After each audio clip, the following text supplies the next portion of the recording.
benefits that the Ukrainian refugees have already brought to the Czech economy.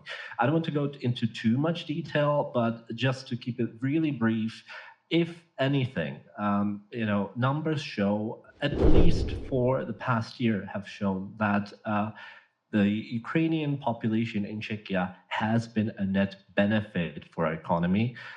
We have, if we want to keep it, really cynical, we have earned money thanks to Ukrainian refugees being in Czechia, and our GDP has been growing also partly thanks to the Ukrainian population in Czechia. And that all in an environment where the country, Czechia, has had basically full employment. It is the country with the lowest unemployment rate in the EU, and that also means that there simply are job vacancies that need to be filled and are being filled by our Ukrainian friends who have found a second home in Czechia. And that is something that the current government, in my opinion, has completely neglected to mention in the election campaign.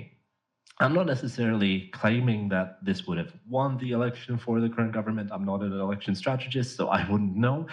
But just the fact that the numbers are there, that statisticians and journalists have dug up those numbers to show that, look, this is the net benefit. It is in the hundreds of millions of euros that we have earned more than the economy has given the Ukrainian refugees in help, in subsidies. And that is simply a fact, but a fact that the government simply completely neglected, and it had to be the journalists who found out what the situation is. For example, using our law to free access to information. They've asked the statistical office to give them the latest data, which have proven that fact.